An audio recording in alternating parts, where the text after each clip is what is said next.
I am a person that wants to see change in my community, and I'm not going to just wait on a politician. I'm not going to just wait on somebody to, just one day we going to see that building come down. One day we going to see it. Somebody going to build it up. No, we have to be that driving force. And if you really want something, you go after it.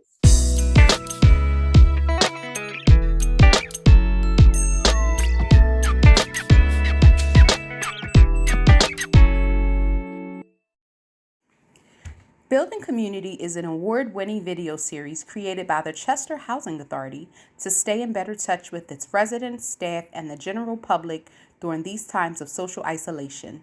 Thank you for tuning in as Executive Director Steve Fisher and Ulysses Butch Slaughter bring interesting guests to discuss important topics of the day.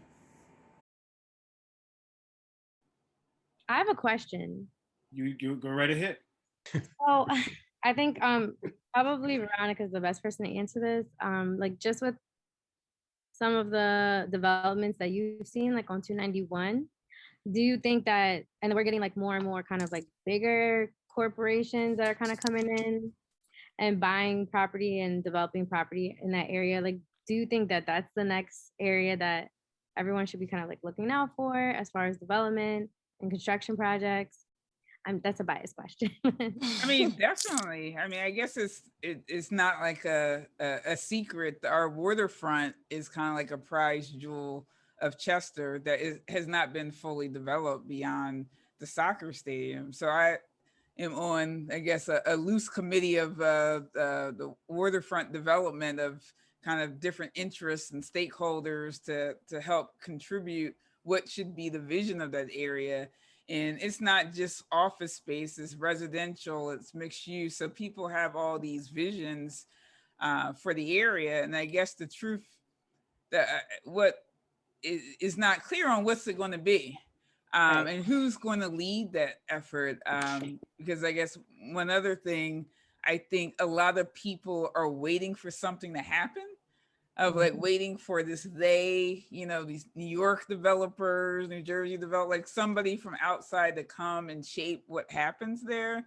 And I always think about like there's some budding developers in and around Chester that, and at least I know one that has site control of a piece of real estate in the waterfront. And I know other people who are looking beyond that area. But I think it's not waiting for it's like us, Yes, so yes. getting people to come together. And back to the point of the talents here, we need to attract the money, but some of it is a solid plan to make the numbers work. And I think a lot of people they see what should be a jewel, like I said, waterfront, Commodore Barry Bridge, access to major highways, and people are trying to figure out how can we make this work. And I think there's going to have to be some insiders to the community. They're going to have to weigh in to really make the project successful.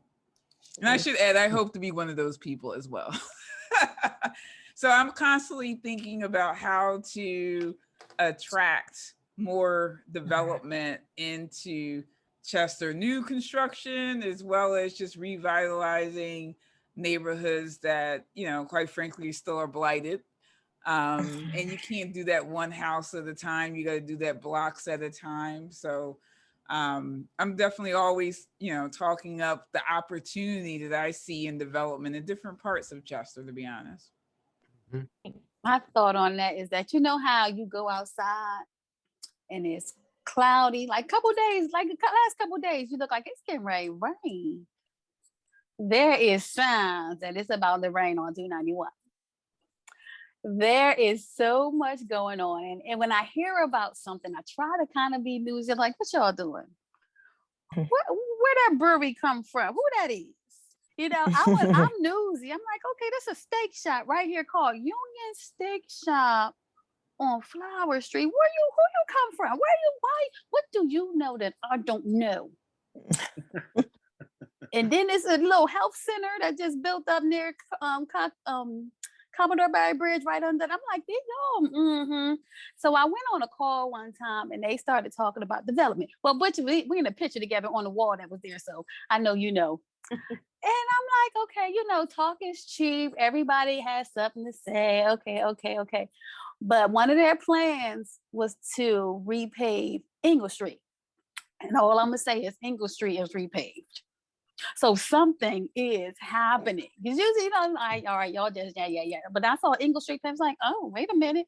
Somebody might be really doing something down here. I'm just hoping that when it happens, we're all aware. So I am definitely trying to keep my ear to the ground, especially on English Street. I'm like, where this street going to next? All right. Don't let me have to go walk up and ask this construction worker, like, who you working for? I need their phone number. Tell me what's going on. But it is definitely something going on that is, that I definitely want to be involved in too. We all need to be in on that. I agree. Sure. Yeah. First of all, I want to thank one of our guests, Angelique, for asking the right question to set off that part of the conversation, the question that Butch and I failed to ask. So where did it wind up? It wound up on 291, a main thoroughfare through our city, conveniently located, a few yards from the river. I'm glad you have such a keen eye, Amanda, for noticing those last few things you mentioned. But the greatest point you make, and this is a perfect group to talk about this, is that as whatever those plans that we start to uncover are underway, that's suddenly, where new businesses are suddenly emerging, streets are suddenly getting paved. Good local leaders like yourselves, local business people, need to keep your eyes on that, so that when the eventual development really takes off, it's going to have the flavor of Chester to it.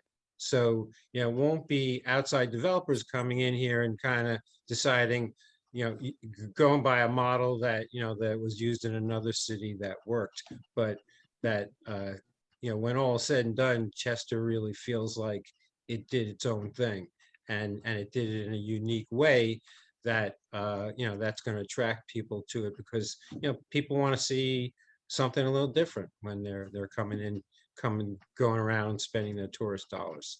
Sure. So something to keep in mind. I've had the opportunity to be involved with the Riverfront Alliance Board, and I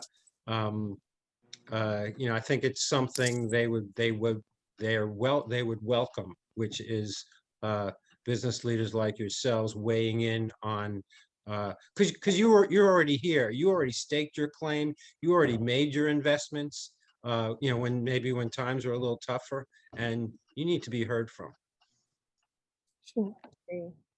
Well, I guess that's a good segue to talk about the business association. So I think one way to kind of always get a pulse of what's going on in City Hall, and also kind of bind our voices together, because I think that's, for as small as Chester is, I do think if we as business owners came together more, our voice would have a little bit more weight. And that's part of my relationship of sitting on that the group that was thinking about what's going on the waterfront, is there was a Chester Business Association seat. And so I was responsible to bring information back to the other people on the board and the business community. So I do think it's important for us to bound together, especially when there's issues that affect all of us. Sure. I think we can be stronger together. And Veronica, and to the rest of the panel, when you see a building or maybe an empty lot or something that, maybe you can attain or you have interest in, and you're not really getting the answers that you need from maybe City Hall or your local politicians or officials, what I did, and I'm not really recommending people do what I did, but sometimes you have to take risk in this game called, just business. I actually wrote letters to landlords or property owners. I actually drove to where they were just to ask them face to face, what are your plans with this, abandoned building or this lot, or what are your plans? Because I am a resident and I want to see my community flourish and look beautiful and not have eyesores up and down the street. And sometimes when you take that approach, they're just stunned. They're stunned, number one, that you actually found where found them. And number two, now they have to be accountable for their actions. It's just not enough just to pay your property tax and just leave a building condemned. I am a person that wants to see change in my community, and I'm not going to just wait on a politician. I'm not going to just wait on somebody to, just one day we're going to see that building come down. One day we're going to see it. Somebody going to build it up. No, we have to be that driving force. And if you really want something, you go after it. And that's just what I had to do with a few projects. And I guess you earn a respect sometimes that way. I don't really recommend it to everybody, but it's just an approach that I took, and it manifested itself. And I was able to get a lot of things done doing it that way. So for those who just have business in mind, write the business plan and, make it professional and, get it out there, but also do the legwork. Just don't write a business plan and put it in the mail and just expect a bank just to be like, okay, do all the research that you can in order to make that thing happen.